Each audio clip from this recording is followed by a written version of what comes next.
Pues buenas tardes y bienvenidos a todos. Muchísimas gracias, Margarita, muchas gracias, Foro de Foros, por invitarme esta tarde a estar aquí, por estar hoy vosotros también aquí compartiendo en este espacio un diálogo en el que podamos abrir nuevas perspectivas y podamos conocer también otros ámbitos profesionales y cómo se puede ayudar en esta edad adulta en la que estamos en un momento, ¿no?, en el que no paramos de trabajar, continuamente metidos en una rutina y pocas veces podemos explorar más allá de lo que nos deja, ¿no?, nuestro día a día. Yo vengo a haceros una propuesta totalmente diferente y a que conozcáis el arte como una manera con la que podamos abrir nuestra mirada y una mirada en la que podamos mover nuestro visor. Nosotros estamos muy acostumbrados. Hola, buenas tardes, bienvenida. Desde 1830, ¿no?, que se inventó la cámara fotográfica, no tal y como la conocemos hoy, ni mucho menos. Pero es verdad que nuestra realidad la vamos mirando, la vamos ahora rescatando o hacemos el selfie, pero sinceramente no nos paramos, ¿no?, a ver qué otras posibilidades nos puede dar la contemplación para crear un pensamiento totalmente diferente. Y esa es la invitación que hoy os traigo, que abramos y descubramos sobre todo un calidoscopio para abrir una nueva mirada cultural para la empresa.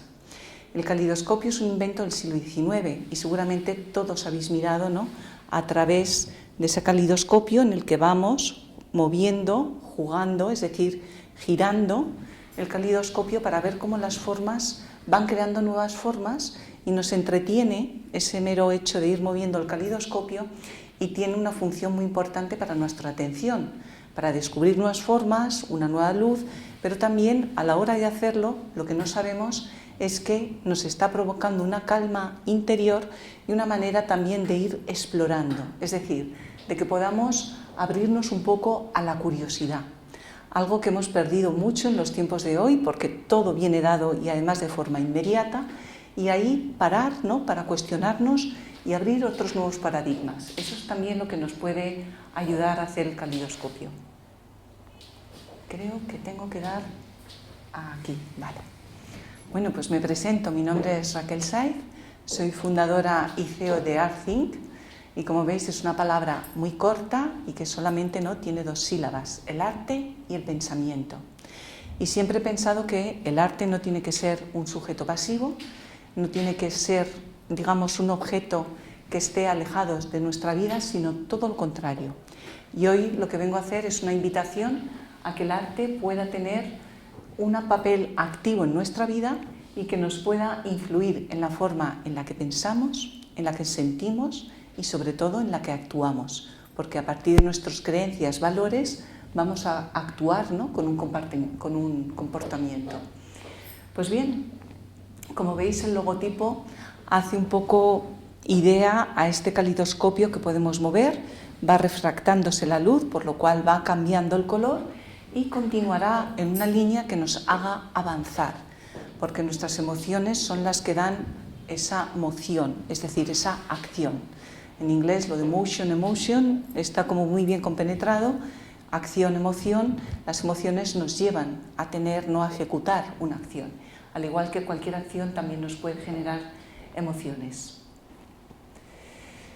Bueno, presentar mi trayectoria profesional en dos imágenes de una forma muy breve como esta es sintetizar mucho.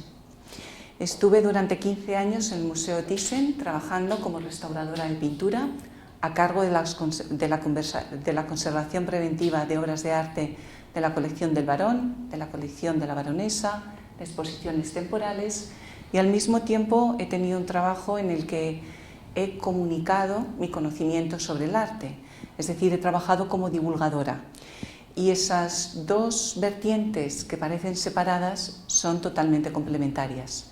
Si yo como licenciada en restauración de pintura dentro de la carrera de Bellas Artes tengo una pasión por eso que han sido estudiar las técnicas pictóricas, es decir, como un artista coge la materia y la dispone para crear una obra de arte, lo que son los procesos creativos. En la empresa los llaman los SOPs, una forma, ¿no?, unos sistemas operacionales con los que realizar diferentes fases en la trayectoria, en el proceso creativo del negocio. tanto sea en el onboarding, outboarding, es decir, siempre hay una metodología, ¿no?, que aplicamos en nuestro trabajo. Los artistas hicieron exactamente lo mismo. No es tan diferenciado el artista del empresario, porque si nos damos cuenta, en realidad los dos proceden de un mundo de las ideas que llega aquí a la realidad y necesitan plasmarlo. ¿Cómo plasmarlo? Ahí está la cuestión, ahí está la verdadera dificultad. Pues bien, mi pasión de comunicar el arte y también de comunicar algo que no se ve, como es la restauración de obras de arte, porque somos como doctores y no conocemos nuestra biología, pero no todo el mundo conoce, ¿no?, de qué está realizado o con qué se ha realizado una obra de arte. Y para tratarla, o la conocemos o no podemos intervenir. Hay que diagnosticarla, hay que tener un tratamiento, y todo esto lo hacemos en pos, o sea, para un fin. ¿Imagináis qué fin es el de restaurar y conservar obras de arte? ¿Por qué pensáis que restauramos? Para mantenerlas en buenas condiciones, ¿no? Para disfrutarlas, ¿no? Para disfrutarlas, efectivamente, porque somos muy conscientes, ¿no?, de que tenemos un legado cultural, y sin ese legado cultural no tenemos identidad. Si fuéramos, de repente, llegáramos a un planeta y lo habitáramos, no tendríamos ninguna referencia de un pasado que nos ha construido y que nos ha aportado, ¿verdad?, unos valores. Y esos valores que se han desarrollado generando, además, algo muy importante que necesitamos: belleza. No podríamos vivir sin belleza. ¿Os imagináis un mundo destruido, o lo que son las guerras, que son atroces para el alma, no solamente para el campo visual, sino cómo nos afecta, ¿verdad?, esa belleza? Pues en realidad yo empecé Derecho y me hace mucha gracia estar hoy aquí en un despacho, porque cuando yo comencé Derecho sentí que no pertenecía a ese mundo, sufrí muchísimo, no sentía que lo que yo estudiaba en aquel momento iba con mis cualidades y con mis talentos, y sin embargo no veía una puerta de salida. Y esto es sumamente duro, ¿no? Cuando uno empieza una carrera, nos dan tan poco tiempo para elegir qué es lo que queremos estudiar, y en el momento que tenemos que seleccionar la carrera, pues casi lo haces, como quien dice, por inercia, o salvando todas las que sabes que no van a ser y viendo las opciones que te quedan, y en ese caso a mí solamente me queda Derecho. Por las tardes iba a clases de diseño de moda en la Casa de la Cultura de Las Rozas. Y la profesora fue la primera persona que me animó a que yo hiciera algo artístico. Ella me decía: Raquel, esto se te da muy bien, ¿por qué no te animas, ¿no?, a hacer diseño de moda? ¿O por qué no haces Bellas Artes? Digo, ¿Bellas Artes? ¿Qué es eso? No sabía ni que existía la carrera de Bellas Artes. Nadie habla de una carrera que ha sido, digamos, como el germen central para que hoy hablemos de cultura. La arquitectura, la escultura, la pintura. Hoy, si vamos al Vaticano, podemos disfrutar, ¿no?, de un legado cultural inmenso que nos habla del pasado. Y además la pintura nos da la oportunidad de tener esas fotos, esas imágenes o esas ventanas a través de las que viajar a épocas anteriores. Si no hubiera sido por los pintores, ¿pensáis que hubiéramos conocido quiénes eran los reyes, los emperadores, o hubiéramos sabido mejor nuestra historia? Importante, ¿verdad?, la función de las imágenes. Una imagen vale más que 1000 palabras, nos dice mucho, y sin embargo no les prestamos tanta atención a ese legado cultural. Pues yo me di cuenta de que realmente lo que he defendido durante 15 años, además de estudiando mi carrera, es lo que nos enseña la cultura, que es el verdadero valor creativo del ser humano. Y nosotros, como seres humanos, tenemos un potencial inmenso. Sé que lo hemos oído muchísimas veces, pero para que los artistas llegaran a crear las obras de arte que hoy conocemos, creedme, fueron años de trabajo, y ni ellos mismos sabían nunca cómo se iba a dar ese resultado final que hoy en día disfrutamos.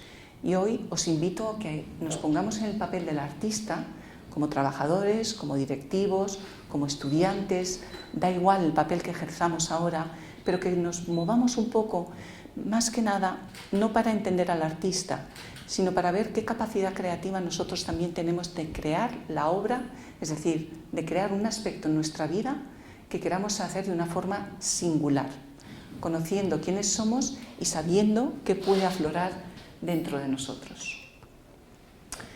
Yo siempre digo que si hay un valor importante, si hay un activo importante, es nuestra creatividad.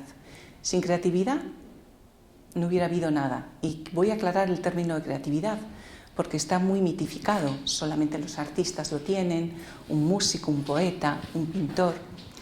Pero Henry Ford tuvo su creatividad. Steve Jobs fue un gran creativo. Hay empresarios, magnates, que son grandes visionarios. Tienen una idea y nuestra mente es capaz de idear y de imaginar. Dudo que los animales, de forma consciente, tengan esa capacidad de idear o de imaginar. Quizá tengan lo que es un instinto de supervivencia, que también está en nosotros.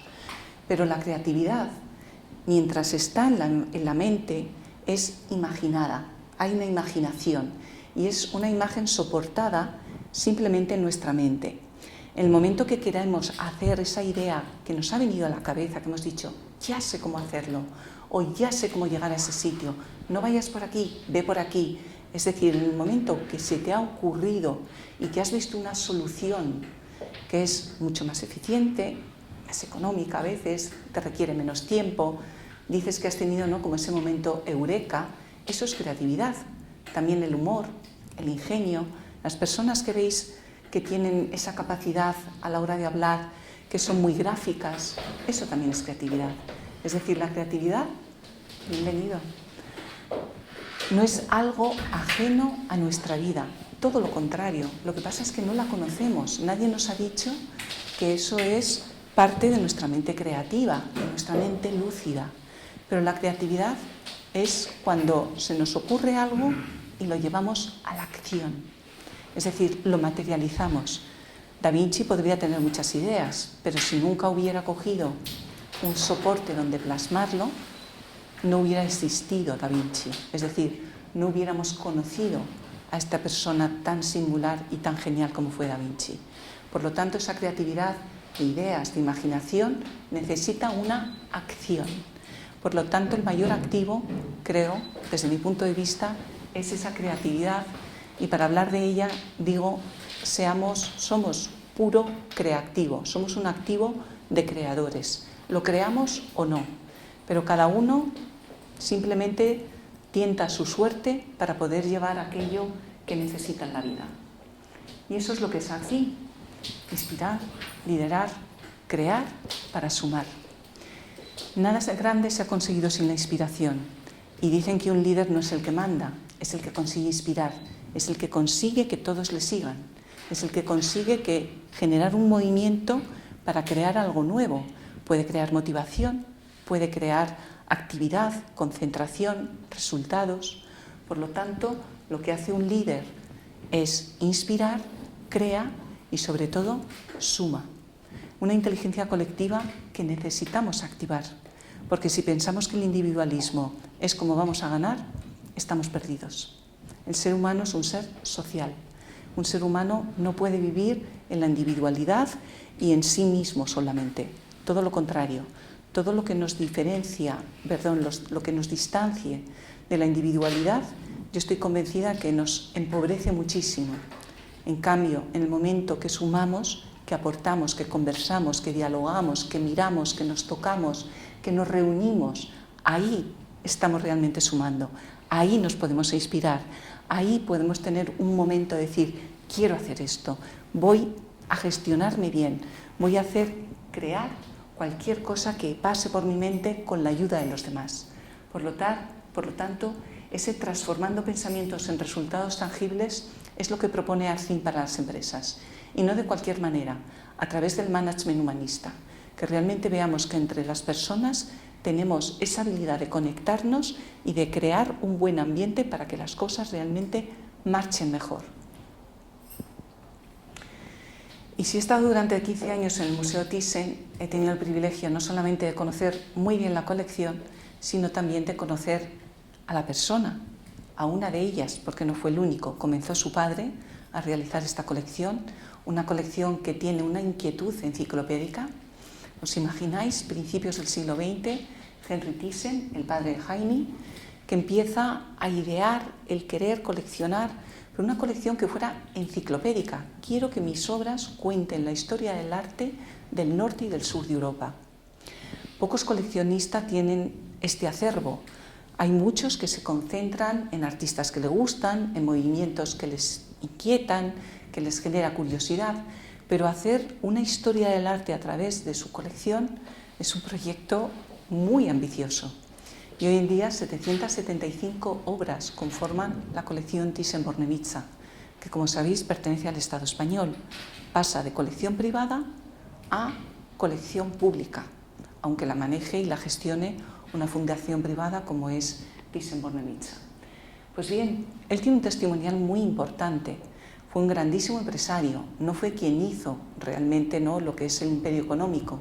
El imperio económico lo empezó haciendo, lo creó su abuelo, August Thyssen, lo heredó el padre, pero el padre y el hijo lo hicieron crecer. Y para Heinrich Thyssen dice: mi pasión por el arte me ha ayudado a superar momentos difíciles en mi vida, tanto en mi vida privada como profesional. Esa pasión es más importante que cualquier otra cosa. Posiblemente no la entendamos. Personalmente le entiendo desde la inquietud de una persona que ha querido romper los estándares, mejor dicho, y también estandartes de vida, como es mi caso. Pasar de Derecho a Bellas Artes, creedme que no fue nada fácil. Tuve todas las barreras que os podáis imaginar, todas las negativas y todos los impedimentos. Sin embargo, hice de ello una fortaleza para poder hacerlo.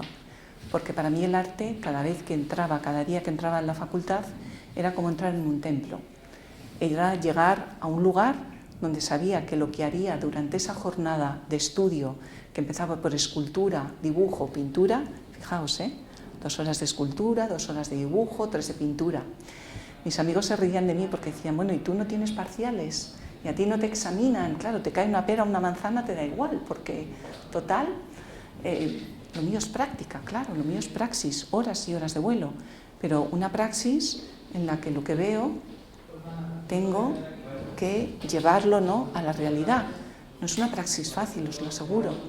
Y fijaos lo que nos dice el varón, que a él le salva porque esa contemplación del arte le calma. Hoy en día está demostrado que el arte genera un bienestar que reduce el cortisol y que 20 minutos de garabateo alivia nuestro estrés. 20 minutos, no es nada. Simplemente garabatos, no hace falta hacer un Caravaggio o, si queréis ir a contemplarlo en una galería o en un museo, os va a hacer exactamente el mismo efecto. Y aquí le tenéis apoyado al lado de una caja, que son las cajas de transporte que se utiliza para obras de arte. Se embalan en este tipo de cajas que van protegidas una obra de arte tan singular de la colección como es esta Santa Catalina de Caravaggio, el único Caravaggio de la colección, que ha tenido solamente 3 propietarios y que está ahora en España. Y además una de las obras con las que se da inicio el caravaggismo o naturalismo, el llevar a la pintura a la persona tal y como es, para que la podamos reconocer como si fuera una persona más de nuestro entorno. Pues bien, no solamente él disfrutaba con el arte, sino que también dentro del círculo del varón estaban personas como David Terra, italiano, que tiene esa fundación Terra que estudia el arte norteamericano, o por ejemplo Hammer, un gran empresario ruso. Si vais a Los Ángeles tenéis el Museo Hammer, uno de los museos más excepcionales. Y es verdad que en aquella época, y ahora también, no estamos tan perdidos, el empresario suele tener, muchos de ellos, una gran afición por el arte y se dedican al mundo del coleccionismo. Esa satisfacción que tienen de adquirir obra de arte y sobre todo de contemplarla. Pues es curioso porque en realidad aprender a observar con atención activa todo el cerebro y activa nuestro pensamiento, nuestras sensaciones y también nos ayuda a desarrollar un criterio propio. El arte interpela, conversa con nosotros y hace que tengamos una conversación interior. En caso de compartirla con un grupo es todavía mucho más enriquecedor. Por lo tanto, aplicar este método para cualquier área de la vida nos viene bien, el preguntarnos, cuestionarnos, el mirarlo como si fuera un ente apartado de nuestro día a día y poder contemplarlo, ¿no?, para desarrollar precisamente ese criterio. En esta fotografía estoy en el Centro Botín, en Santander. El Centro Botín tiene una colaboración con la Universidad de Harvard y trae a España talleres únicos de lo que es arte, creatividad y emoción. Se ha estudiado que el arte y las emociones, ¿verdad?, están conectadas, pero también nuestra creatividad va a depender de las emociones que sintamos. Por lo tanto, este triángulo perfecto de arte, creatividad y emoción es lo que nos hace tener una experiencia estética superior a lo que solemos conocer como ir a un museo. Yo os invito, si vais en verano o en cualquier época del año, que os apuntéis a alguna de las actividades que hacen en el Centro Botín, porque en el congreso, en el último que hicieron, que es apostando porque el arte cambia tu mirada, es verdad. Y estuvieron cantidad de psicólogos, neurocientíficos y muchos profesionales que se dedican a ir a empresas, a colegios, para facilitar el aprendizaje, porque las artes nos facilita el modo en el que aprendemos. Y en las empresas, aunque además de trabajar, hay que aprender, porque si no aprendemos, desaprendemos, no llegamos a innovar, porque parte de la creatividad va a ser aportada en esos procesos de innovación. Y no hemos hablado de lo que es la innovación, pero es esa creatividad que desarrollamos y crea un antes y un después. Se produce una transformación que realmente se necesita. Cuando esa transformación es necesaria y se ha adaptado a un fin concreto y queda para que la vivamos y para que la ejercitamos, es decir, para que sea útil, eso es realmente innovación.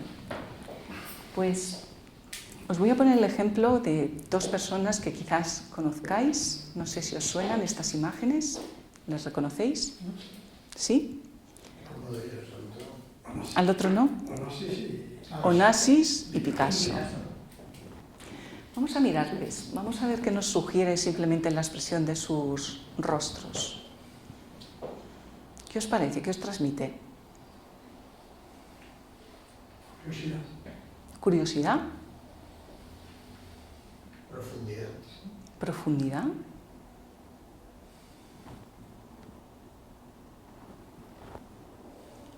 ¿Determinación?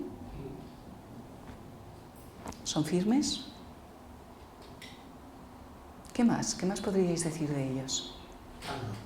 Calma. ¿Calma?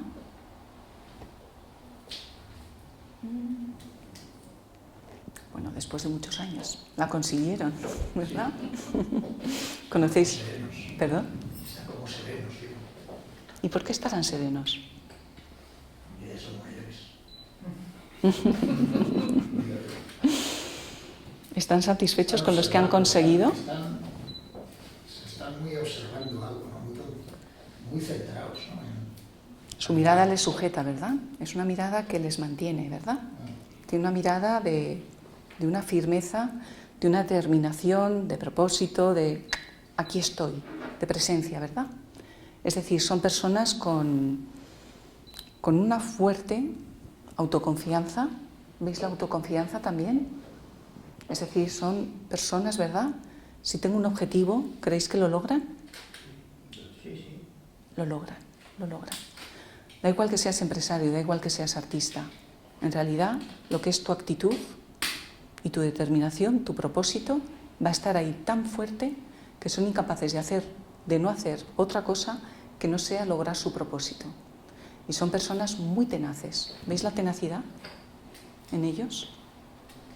Lo que logró cada uno. Un imperio económico, un gran empresario. Y Picasso cambió la historia del siglo XX. Si hay un artista por excelencia del siglo XX, es Picasso. ¿Le reconocéis como autor de algún movimiento o de alguna obra maestra? Guernica, por ejemplo, ¿verdad? ¿El qué? El cubismo. El cubismo. Cambia de tornas la mirada, cambia absolutamente todo. Nunca se había visto nada igual que el cubismo. De hecho, cuando él pinta Las señoritas de Aviñón, su entorno pensó que se había vuelto completamente loco. ¿Cuánto nos cuesta aceptar los cambios? Y sobre todo si son tan rompedores, ¿no?, como el que propuso Picasso. ¿Pensáis que hay más similitudes entre un empresario y un artista de las que aparentemente pensamos? Valentía, ¿no? Valentía, coraje. ¿Sabéis de dónde procedían los dos? El guerrero. El guerrero. Que ellos interpretaron ese... A ver, los arquetipos de la masculinidad que te habla del rey, del guerrero, del amante y el mago. Es como una de las formas que tenemos de identificación. Valores. Y ellos se identificaron con el guerrero. ¿Dónde está el mago? También. Y el amante. Yo creo que incluye todas. Pues pueden ser... Que es lo ideal, ¿no? Es lo ideal. Pues eso es muy bonito saberlo y verlo, ¿no?, en hombres tan dispares en cuanto a profesión, pero similares en cuanto a carácter, quizás similares, o más afines de lo que podemos pensar. Efectivamente, pues los artistas no están lejos de eso. Y como dice Xavier Marcés, sin pasión, sin compromiso, no hay innovación. Y los dos realmente lo consiguieron. Y gracias a esa pasión que les pudo llevar más allá de lo que ellos inclusive llegaron a imaginar en un día. Onassis venía de un entorno pobrísimo. Él nunca pensó que podría llegar a hacer el imperio que creó. Picasso venía de una familia humilde. Picasso llegó a París con hambre, muerto de hambre, viviendo en ese Bateau Labois, sin recursos, sin nada, y consiguió algo realmente extraordinario. Pues sí, efectivamente esa pasión también es la que podemos ver en esta obra, no sé si la conocéis, es de Bernini y está representando, ¿no?, ese momento en el que va a tirar, ¿verdad? Tenemos al David que va a luchar contra Goliat y cuando contemplamos su rostro, ¿cómo se lo ha podido imaginar Bernini de una forma tan increíble? ¿Cómo lo ha podido encarnar para llevarlo al mármol? Os he traído una escultura porque la pintura puede rectificar, pero en la escultura no se puede rectificar. En el momento que cogemos el cincel, empezamos a estructurar los módulos del cuerpo y poco a poco vamos refinando la figura. Con 25 años la esculpió, con tan solamente 25. Y la pasión de todas las obras que él tiene, no sé si conocéis más, pero realmente cómo él insufla al mármol lo que es el carácter y el ánimo, esa forma de mover a la escultura en Bernini es algo sorprendente. Su historia es magnífica. Bernini era hijo de un escultor sin pena ni gloria, y sin embargo el Papa lo llama y con 13 años le pide al joven Bernini que le haga un retrato. En 5 minutos él esboza tal retrato que el Papa le dice: tú serás el próximo Miguel Ángel. Y el Papa cuida de su educación para que con 25 años logre lo que estáis viendo. Por lo cual, esos artistas que nacen pero también se hacen, parten de un genio, ¿no?, que si se les permite desarrollar, pueden llegar a alcanzar esta cota que estáis viendo. Bueno, y aquí tenemos ya al uomo universale, ¿no?, por excelencia. Seguro que le reconocéis, a nuestro querido Leonardo da Vinci, que es la persona, realmente un hombre excepcional en una cultura única, que ojalá pudiéramos recuperar, ¿no?, esa cultura del Renacimiento, de volver a hacer nacer lo que fueron los valores cívicos de la antigüedad y de ver cómo el hombre podía explorar toda la parte, ¿no?, es decir, todo lo que es el logos del que se compone el universo. Él decía: el placer más noble es el júbilo de comprender. ¿Qué os parece esta frase? ¿Qué alivio sentimos cuando comprendemos?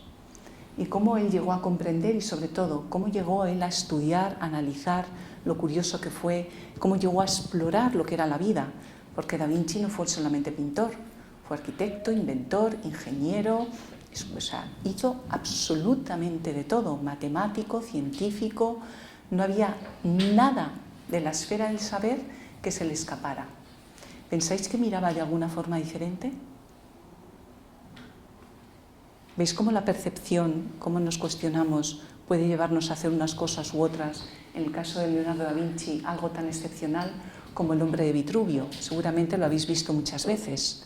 Y cómo da Vinci intentó llevar a partir del Tratado de Arquitectura de Vitruvio qué proporción tiene el cuerpo del ser humano para que podamos medirlo en lo que es su dimensión terrenal, el cuadrado, pero también está conectado con su dimensión espiritual.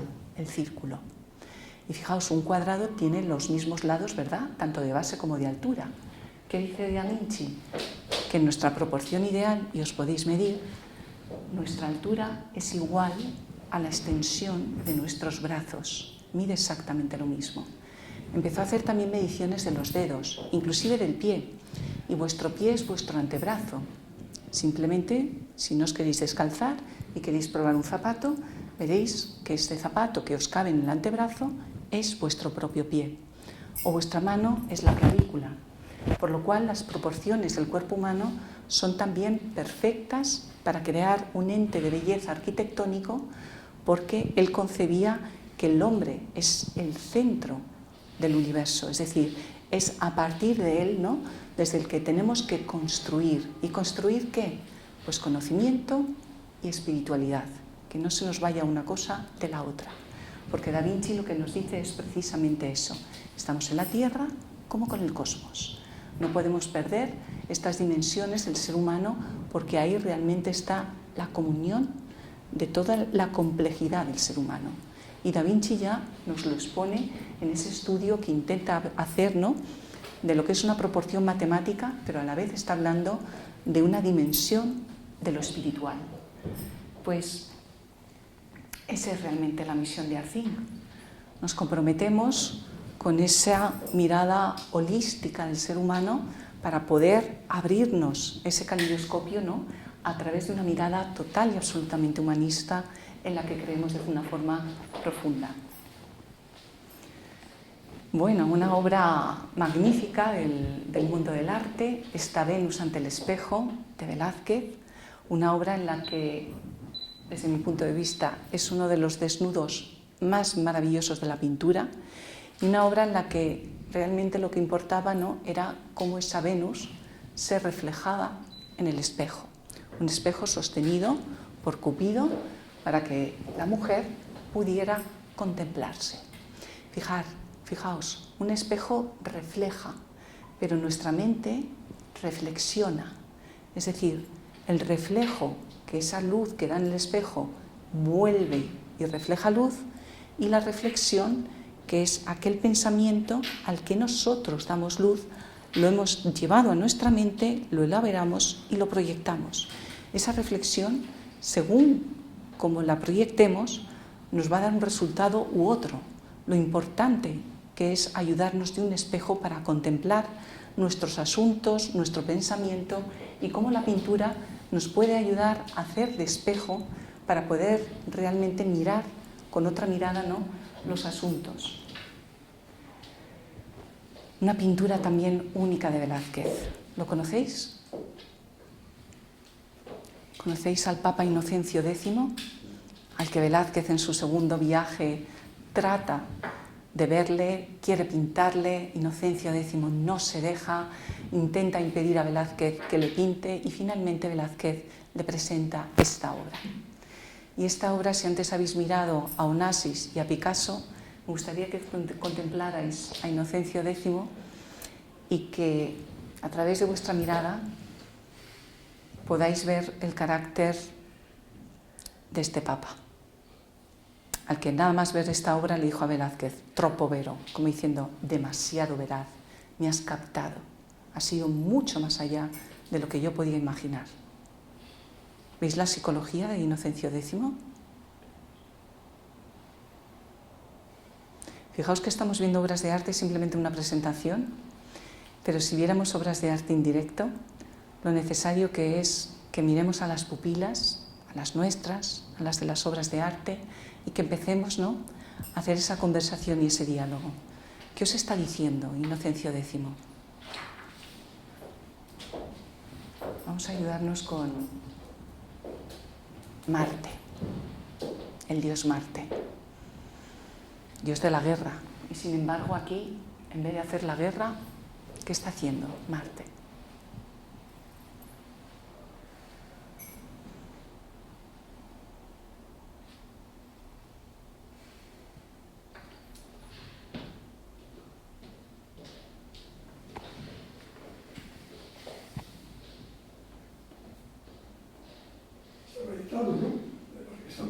Está meditando.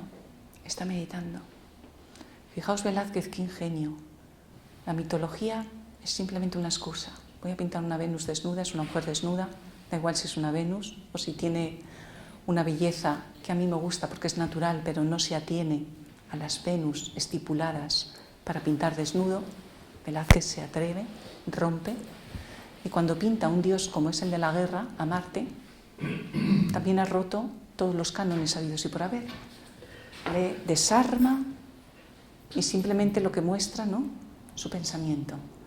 ¿Conocéis el pensador de Rodin? Que le coloca pensando. ¿Pensáis que la pintura nos puede ayudar a pensar? Nos puede hacer de reflejo, de espejo, para que podamos ver lo que nos dicen estos personajes, pero si vais entrenando vuestra percepción, va a ser más fácil que entendáis ese lenguaje corporal que tenemos, que es mucho más que el verbal.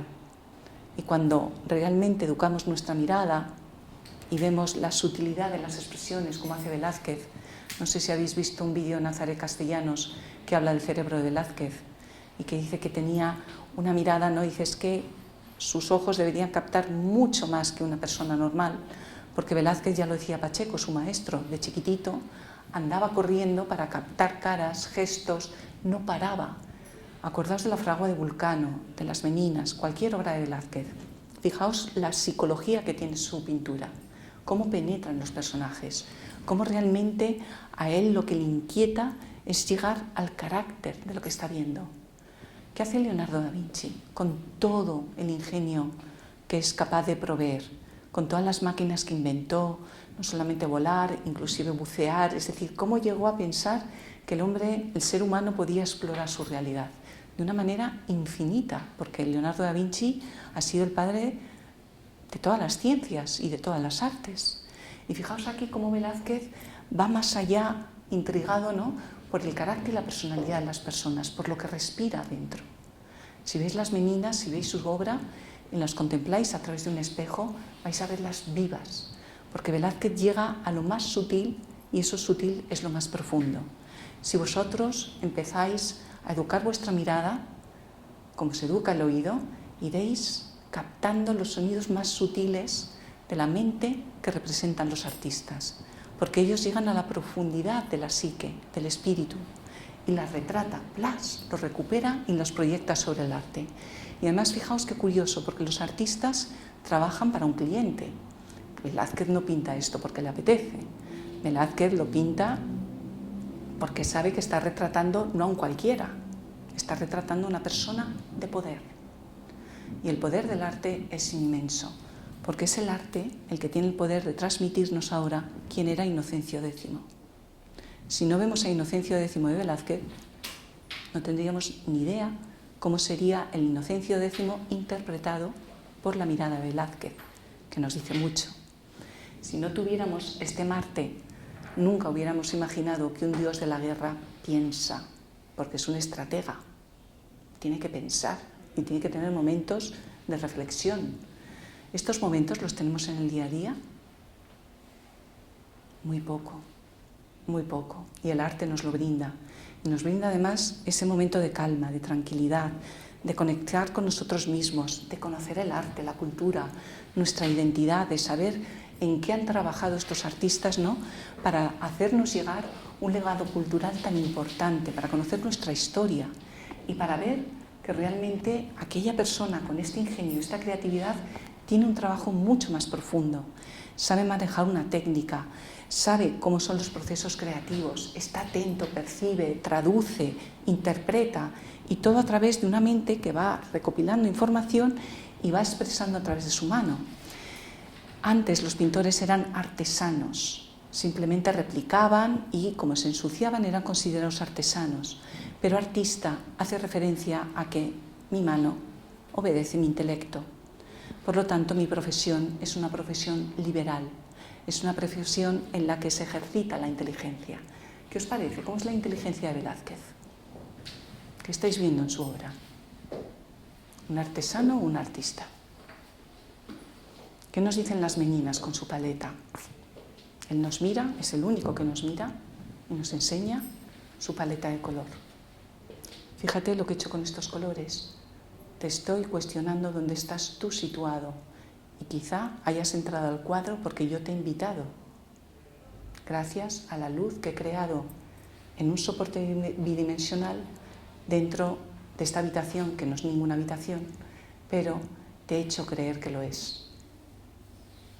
El cine, la fotografía, las redes sociales, todos beben de un lenguaje pictórico, un lenguaje de la imagen, pero ellos se han adelantado con creces para ofrecernos una forma de pensar y una forma de mirar totalmente diferente y sobre todo muy adelantada para su época, mucho más adelantada que el resto de los artistas. ¿Conocéis algún contemporáneo de Velázquez? ¿Habéis visto la calidad de las obras de Velázquez en comparación con otros? Había muy buenos, pero en psicología, es decir, en esa parte, ¿no?, de poder ahondar en quién nos representa, en las personas que representa Velázquez, no hay nadie que lo supere. El poeta John Donahoe nos dice que el arte es la esencia de la conciencia. Fijaos qué frase tan excelsa. El arte es la esencia de la conciencia.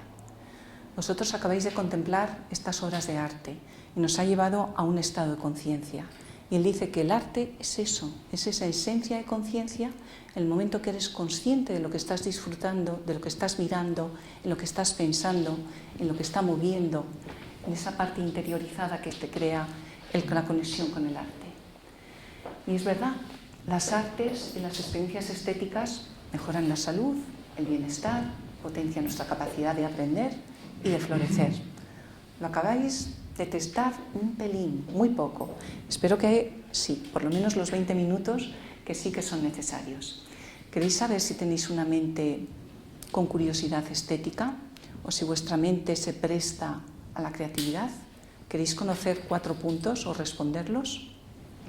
Pues vamos a verlos, porque si tenéis un alto nivel de curiosidad, como Nassis, Picasso, Da Vinci, si tenéis ese amor por la exploración lúdica y abierta, si tenéis una aguda conciencia sensorial, si os afecta, si sois muy sensibles, nuestros sentidos nos dan la información desde fuera, pero también se conectan con nuestro corazón y con nuestra mente.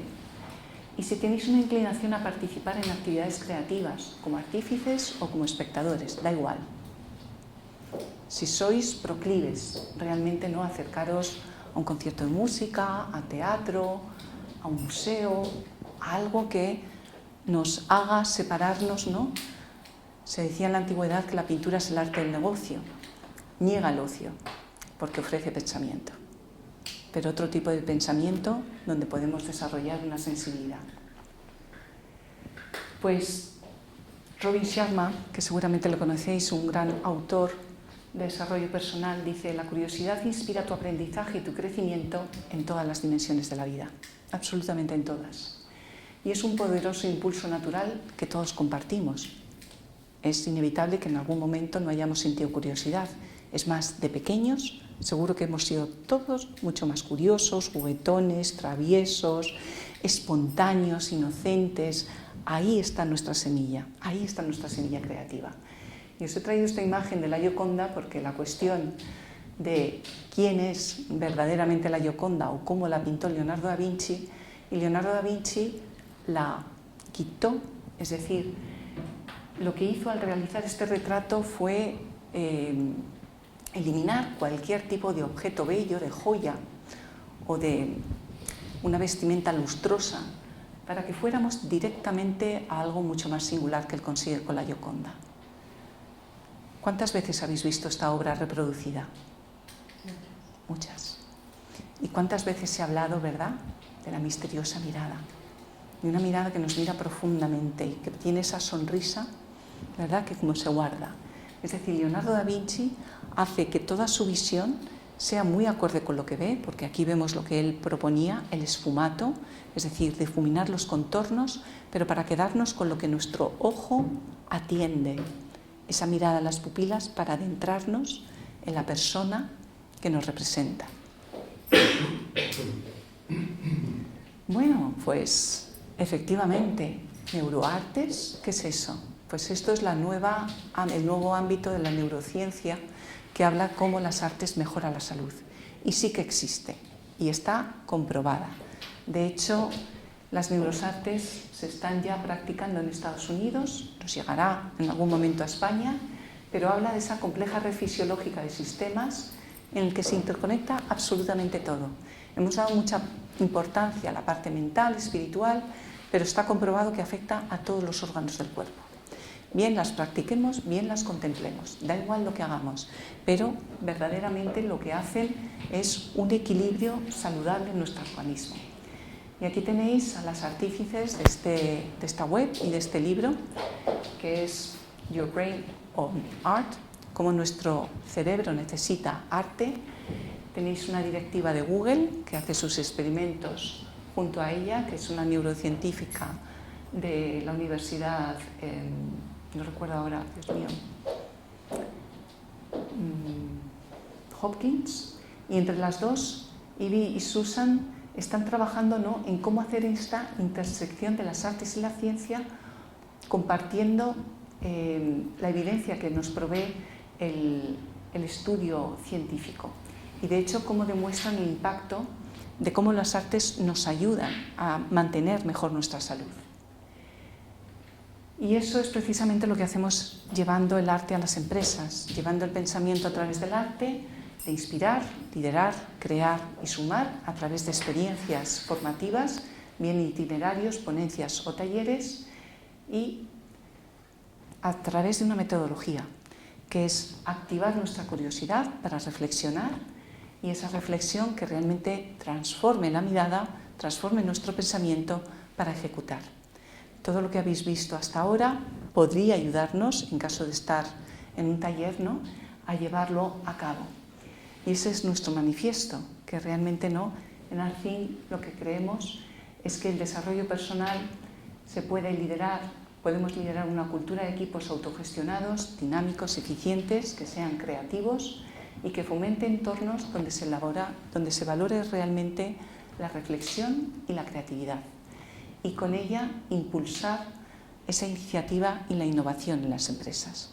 Por lo cual pensamos que las artes son muy necesarias para poderlas llevar a un entorno laboral donde necesitamos no solamente romper la rutina, sino introducir estas experiencias vivenciales y hacer del arte una vía de desarrollo humano que pueda nutrirnos a nosotros primero y que con nuestra generación de bienestar, habiendo tenido una experiencia, habiéndonos calmado o estando en una sintonía totalmente diferente, podamos afrontar con mayor propósito nuestro cometido laboral y podamos sentir también la misión que nos es encomendada, porque habéis visto que todos los artistas, ¿no?, lo que hacen es enfocarse hacia aquello que ellos realmente tienen que hacer, o quieren hacer, mejor dicho.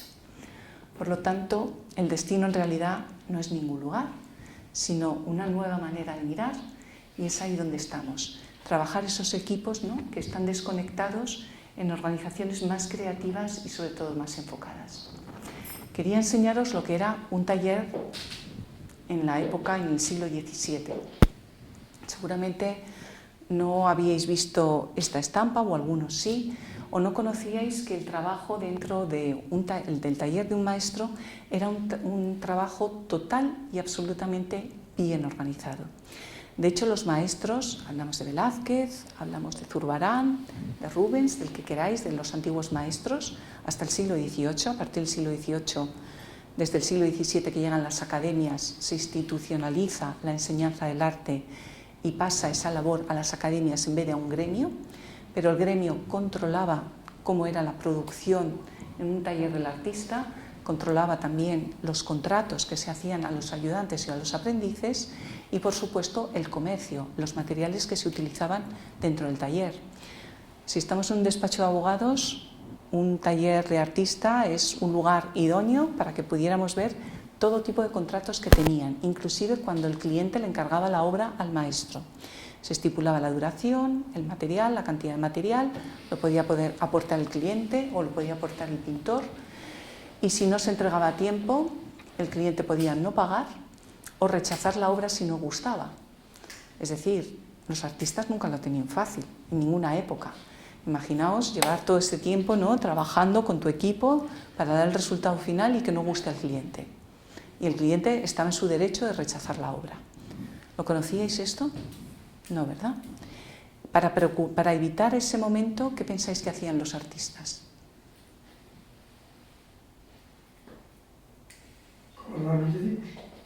Cobrar anticipos.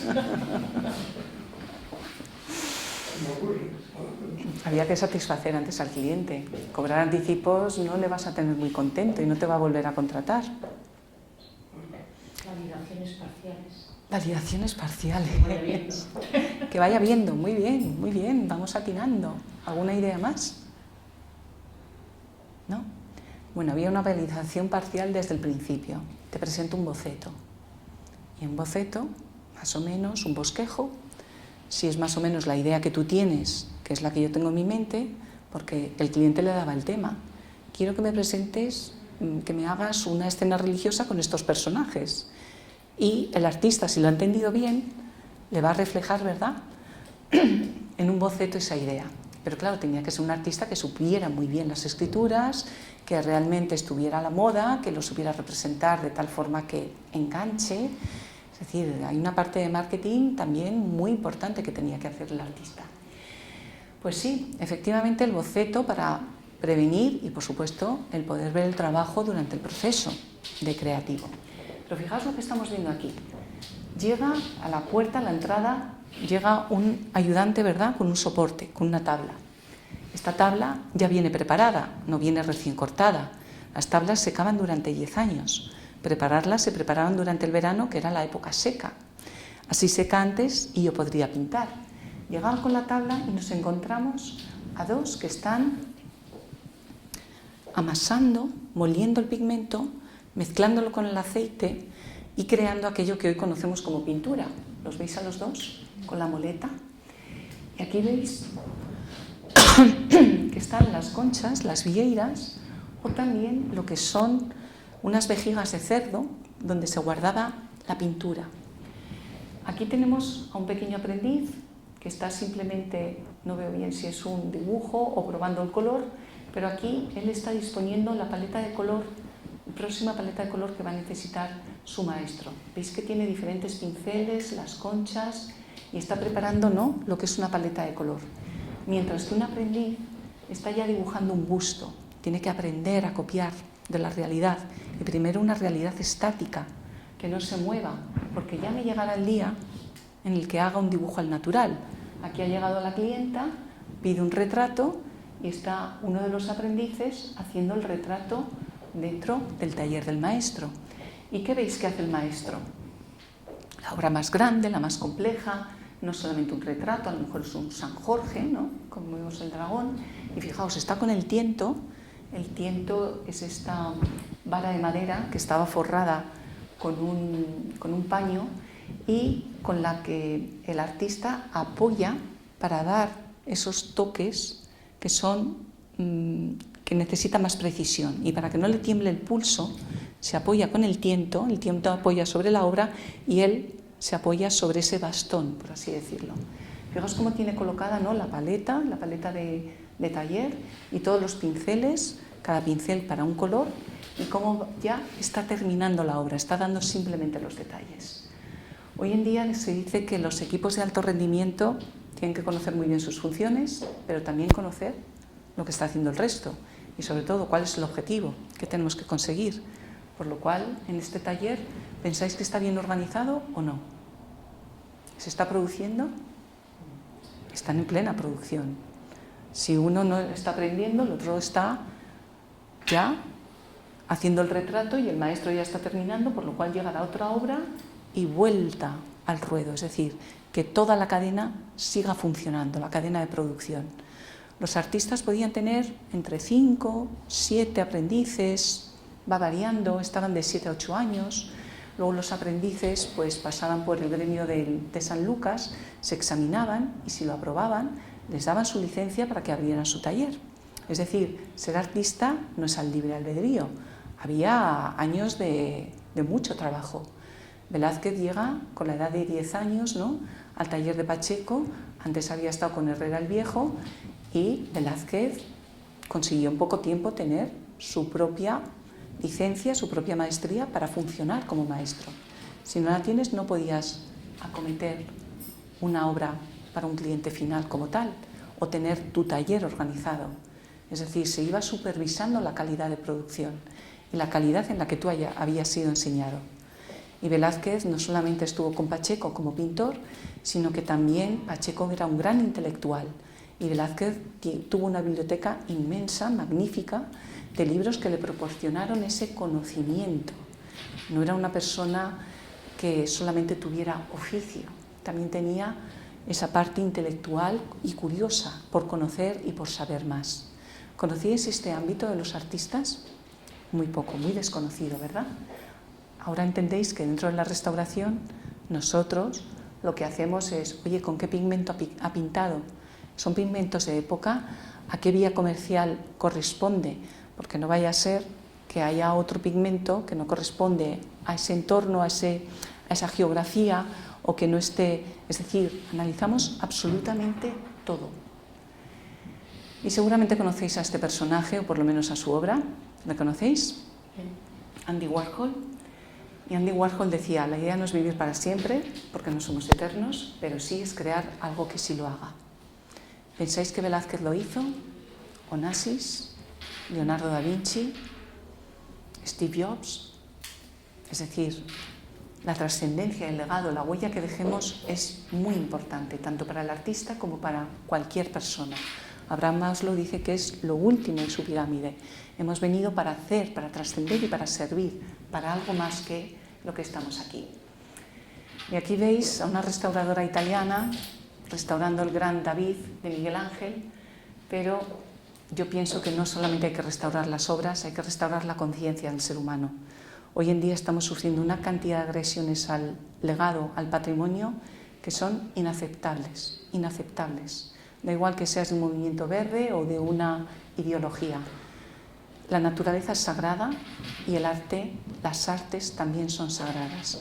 Son creaciones que están por encima de nuestra capacidad habitual, es decir, son creaciones extraordinarias y tenemos que saber cuidarlas.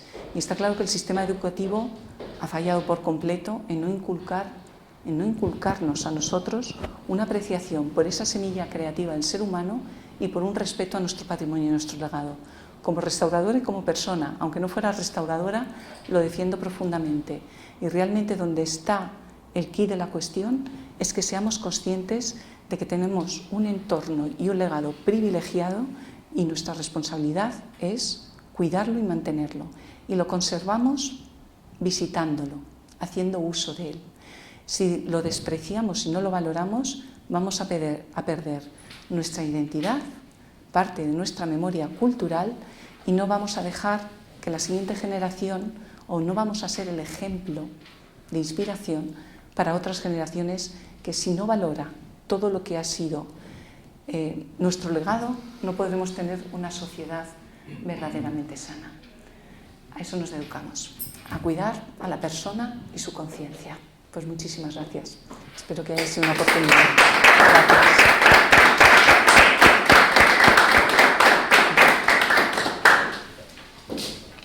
No sé si tenéis alguna pregunta o... Margarita. ¿No? Es que te he visto apuntar, Ah, bueno, yo siempre. Ah, vale. Porque así, escribiendo, Sí. se me Qué quedan bueno. mejor las ideas. la Qué verdad. bueno.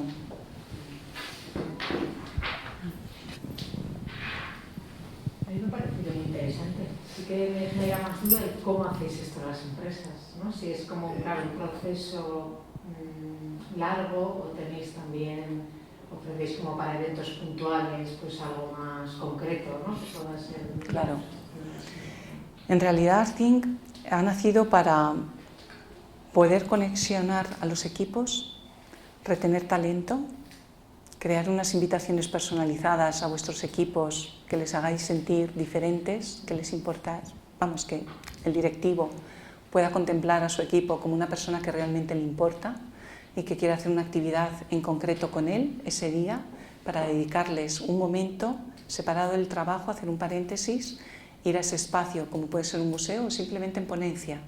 Tampoco la dificultad de moverse es dificultad para el arte, porque el arte está presente en cualquier soporte, pero sí dedicarle un momento, ¿no?, para poder, sobre todo, crear un diálogo fuera de lo que es el roce profesional.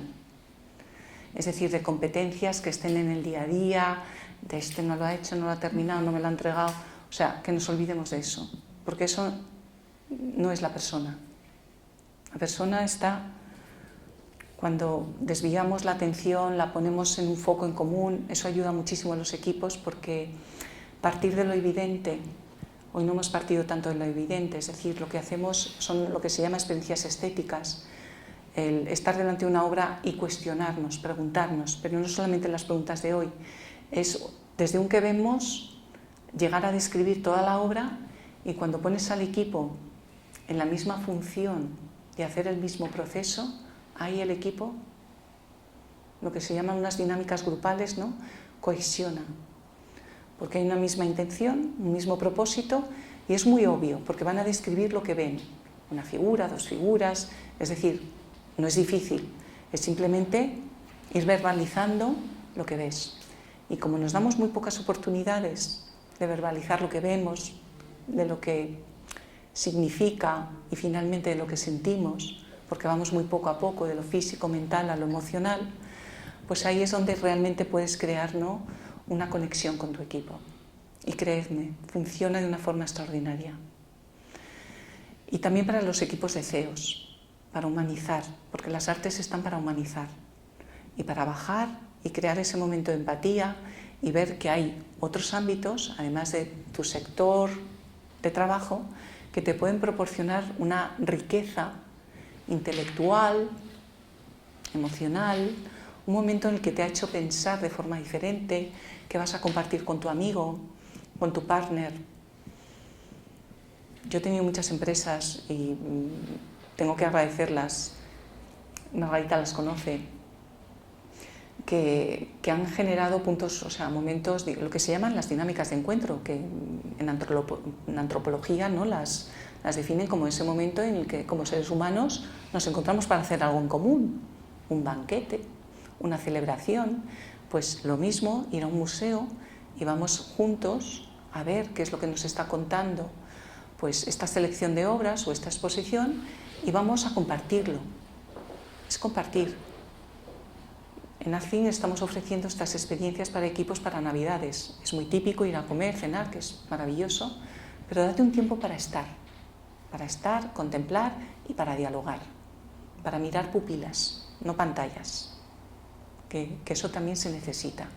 Y la pintura, lo habéis visto, miramos y ahondamos sobre todo. Y lo hacemos en formato de itinerarios formativos, ponencias y también talleres.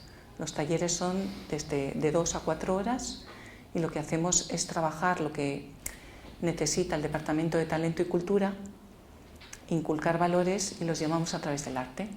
Haciendo de una forma metafórica este trabajo llega mejor. Y sobre todo, el compartir entre nosotros. Eso es lo que más hace. Me alegro. Muchas gracias a ti. Muchas gracias. No sé si tenéis algún comentario, no solamente pregunta, o algún comentario. O si... Sí, creo que bueno, ¿Qué tal, José Félix? Y bueno, pues sé tu valía humana y profesional y sé todo lo que mueves en el mundo del arte, o sea que eso me consta. Me parece fantástica la idea de Arcin, que entiendo que es como una especie de coaching, una manera hecho medida para las empresas. Por ejemplo, comentabas lo de Navidad, ¿qué haces? ¿Sugieres una cosa a medida? Por ejemplo, hacemos una visita a un grupo de 10 personas y aprovechamos para comentar las obras, o no, digo para entender un poco eso. Son experiencias vivenciales. Yo no soy coach. No digo, vale. Porque Sí. No, claro, te entiendo perfectamente. Son sobre todo, bueno, las llamo vivenciales por no decir estéticas, porque lo de estética a la gente le cuesta pensar que hay experiencias estéticas, pero existen. En las experiencias estéticas es aprender a percibir y a sentir. Y Y se hace poco en los equipos porque esta mañana que he estado en la feria de HR Expo de recursos humanos, eran todo aplicaciones, pero aplicaciones inclusive para saber si tienes a buenos líderes que te las miden por WhatsApp, por los mensajes que envían o por el Slack. Digo, wow, pues si la tecnología puede decirnos qué nivel de liderazgo tenemos, ¿cómo lo practicamos? Sí, sí. Y esto es una manera de, sobre todo, es humanizar. Yo apuesto por que no vayamos al trabajo, entres y salgas todos los días y no conozcas ni al que esté en la otra mesa. Pues el otro día, como curiosidad, Sí. me he dado cuenta que estaba comentando que los jóvenes ahora utilizan GPT o todo este tipo de sistemas simplemente para elegir un restaurante, para decir si esta persona me puede dejar como novio o no. Pero es alucinante. No, eso es los jóvenes, ¿no? Entonces, claro, este tipo de iniciativas me parecen maravillosas porque lo que dices tú humanizan, pero es que estás un poco a contracorriente, eso es lo bueno que hay que estar aquí para luchar contra ese tipo de cosas, porque los jóvenes, si siguen con esta tendencia, las cosas se los ponen muy mal, ¿no? Llega un momento que la cosa se pone tensa, porque efectivamente yo oigo a chavales que dicen, pues a mí esta persona no me encaja, o sí me encaja, o uy, no, esto es día de cachondeo, y por supuesto no voy a este restaurante, porque la gente que va, entonces es como muy fuerte, ¿no? ¿Cómo ves eso? Porque claro, luchar contra eso, ¿tú crees que a los que te diriges tú, que serían los padres de estos chavales, porque no creo que ellos van a poder trabajar sobre eso, porque está difícil, ¿no? Pues esto es un granito de arena en la montaña, José Félix, porque ojalá, así como tenemos muy interiorizado que ir al gimnasio nos viene muy bien, ir a los museos, ir de galerías, que tú lo sabes muy bien, José Félix, Sí. también nos viene muy bien. Total. Entonces, ojalá se pusiera de moda la cultura, ir a teatros, o sea, claro, yo hablo de las bellas artes, que es mi ámbito, pero defiendo todas las artes, porque todas me parecen bellas y todas son artes. Y además, el significado original de arte, que no os lo he comentado. Arte en la antigüedad significaba aquella habilidad que desarrollas para lograr un objetivo. Y cuando veis el arte de la gastronomía, el arte de los negocios, el arte de la agricultura, es decir, cuando tienes algo que haces de forma excepcional, porque o bien lo sientes, tienes una habilidad, un don, un talento, pero que muchas veces se trabaja, que no todas vienen innatas. Entonces, creo que es importante, ¿no?, el que veamos que el arte tiene mucho que ver con el mundo de la empresa, mucho que ver. Desde cómo trabajamos, cómo se lidera, cómo se gestiona, todo, absolutamente todo. Habéis visto que es profesión de oficio, pero también de ingenio. Y las empresas se necesitan todo. Se necesita todo tipo de... Son polifacéticas o deberían tener una parte polifacética. Y sobre todo aprender, no dejar nunca de aprender. Porque eso nos hace tener una mirada mucho más abierta, ser más tolerantes, adaptarnos a otras cosas mucho mejor. El conocimiento nos provee de muchas, ¿no? Como decía Leonardo da Vinci, es el júbilo más noble, lo mejor que podemos tener, el comprender. Pero a mí me parece bien, José Félix, o sea, quiero decir, yo por ejemplo el tema de la gastronomía a mí siempre me ha apasionado, ¿no? Antes había una publicación con El Mundo, que era en Metrópoli todos los viernes, y que informaban siempre, y bueno, hoy en día también, sobre distintos restaurantes que abrían, lo que ofrecen y todo y demás, ¿no? Entonces a mí eso me parece bien, pero lo que creo que es importante es que tú profundices, investigues y conozcas y luego tú elijas. O sea, me parece una tristeza es que le diga a ChatGPT a dónde voy a cenar hoy viernes, ¿no? O sea, pero es que entonces, es que tú no tienes ya espíritu de nada, o sea, es muy triste, ¿no? No, yo estoy completamente de acuerdo y además yo tengo que deciros que a mí, yo conozco a Raquel desde hace muchos años y a mí Raquel me atrapó y me apasionó a ir a ver todas las exposiciones temporales del Museo Thyssen. Y yo además buscaba a la hora en la que Raquel era la persona que nos lo enseñaba, porque, o sea, yo con ella he aprendido un poquito, porque yo no tengo conocimiento, Pero sin embargo me ha hecho, esa hora de esa visita me ha hecho siempre disfrutarla tanto y valorarla tanto, que es Bonito, Margarita. No, pero es la pura verdad. Yo lo sé porque lo recuerdo como... Es recíproco, porque yo aprendo muchísimo con la gente y dependiendo con quién estés, te sale más o menos. O sea, es un...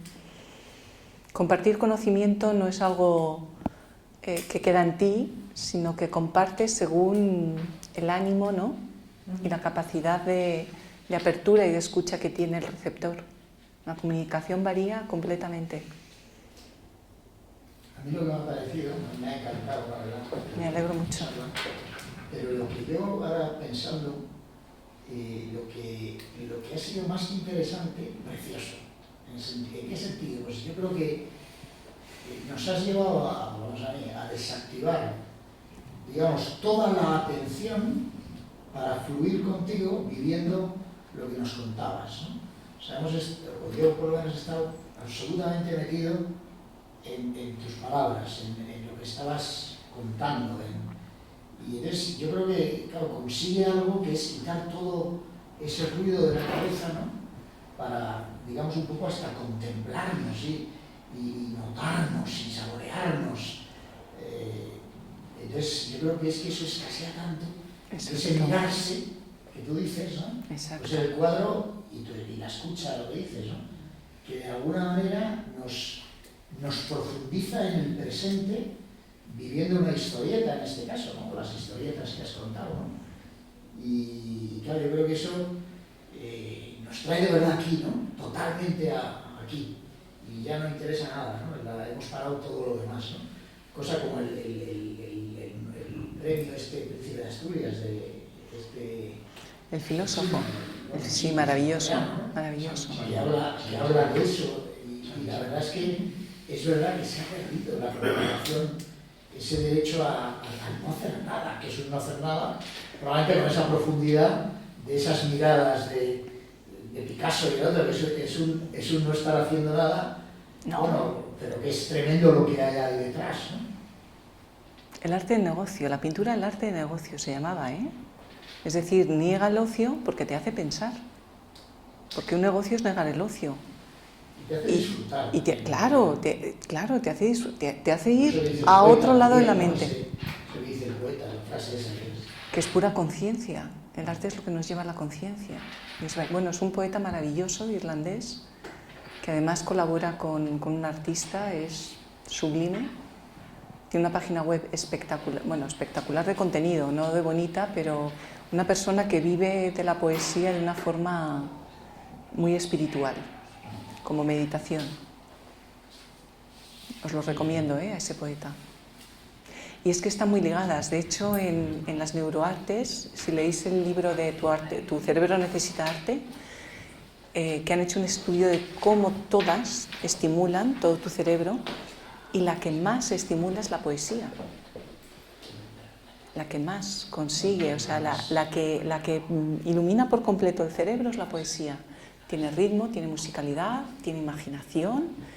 Ut pictura poesis se decía en la antigüedad, ¿no? Homero, la pintura es a la poesía como la poesía a la pintura.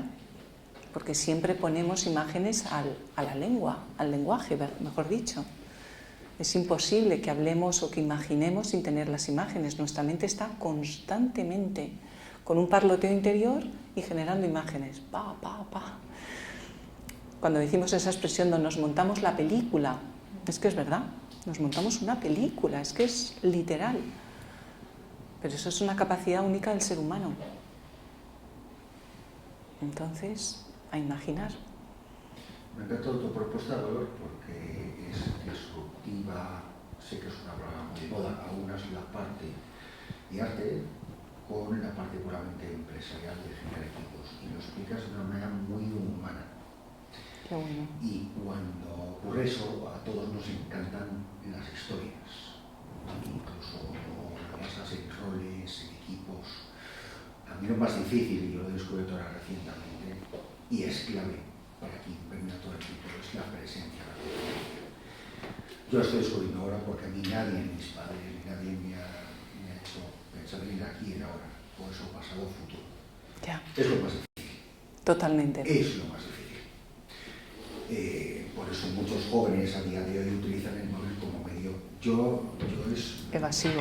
lo utilizan como medio de evasión porque no son capaces de mirarse a sí mismos. Se nos ha educado bien hacer y no en el ser. Creo que va mucho más allá. Y de alguna manera lo tuyo es rompedor porque rompe ese paradigma. Ahora, no va a ser fácil encontrar personas que estén en el aquí y el ahora. Y más en el mundo empresarial donde hay egos. Tienes razón, Fernando, pero también me he encontrado con unas sorpresas maravillosas. Hay CEOs que tienen una vertiente humanista y que quieren reunirse con su equipo de CEOs en museos. Y eso, o sea, yo me quito el sombrero. Claro, les viene por una inquietud o por una cultura. Uno de ellos, por ejemplo, su madre era historiadora y dice, es que yo esto lo he mamado. Por eso digo que es muy importante que enseñemos, que vayamos, que disfrutamos de las artes, que vayamos a los teatros, que estén llenos. O sea, que los lugares culturales realmente tengan afluencia, pero no tanto del turista como del local. Del local, efectivamente. Estoy convencido que mi ex jefe, yo estuve en un retiro de 3 días que estuvimos en Toledo y tuvimos una visita guiada. Yo estoy convencido que mi jefe lo hubiera gustado ¿Ah, sí? para hacer eso, pero vamos, clarísimo. Pues encantada de conocerle. Ex jefe. Ex jefe. Bueno, Me hubiera encantado. pues Sí, porque más que hablar del arte, la catedral de Toledo y bla, bla, bla, bla, bla, que sí, muy bien, pero si mezclas la parte humana, el equipo, que es un poco líder coach, pues eso es fundamental, porque las artes ayudan a ese trabajo de coach.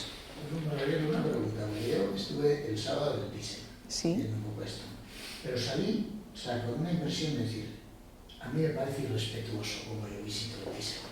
O sea, porque es que acabas yendo así ya un poco, no pretendía ver todo, ¿no? Pero esto trato las obras como si fueran, digo, porque realmente lo que a mí me parece maravilloso, y cuando yo he escuchado gente como tú hablarte del arte, es maravilloso. Pero mirar un cuadro así detrás de otro, a mí, digo, bueno, pues está bien porque está bien lo de venir a los museos, pero yo digo, debo hacerlo por eso, porque conozco lo que es disfrutar, pero si no hay explicación, si no hay algo que te arrastra a de verdad meterte en el cuadro, pues estoy aquí porque es lo que se lleva. Te entiendo, Entonces, te entiendo. Hasta no digo que todo, da igual, ¿no? Pero Te entiendo, te así entiendo. voy jugando con el ejemplo, mira, que bien, pues mira, hemos hecho el urbanito. Digo, yo soy un ignorante del arte, ¿no? Claro. Entonces, y claro, me gustaría, pero tiene que ser con alguien que te lo cuente, ¿no? Pues, Totalmente, estoy totalmente de acuerdo conmigo. Me pasa a mí, ¿eh? Cuando, o sea, conozco la historia del arte, pero digo, hay cosas que no las conozco todas y digo, me gustaría tener una persona que me lo contara, no una maquinita. No. alguien que te lo cuente, claro. Algo que me lo cuente, porque son momentos que te brindan a compartir con alguien. Sí, sí.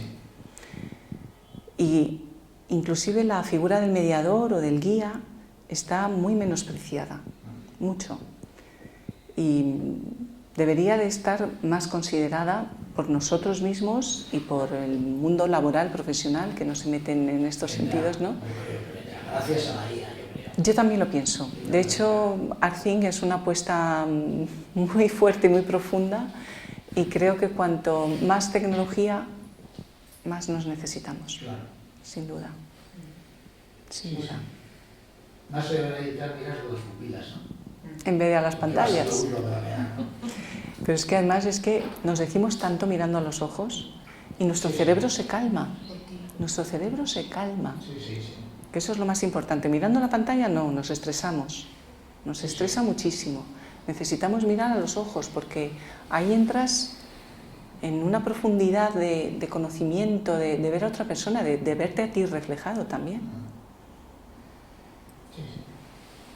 O sea que... Margarita, vamos a... ¿Nos tomamos el jamón y el vino? Jamón y vino.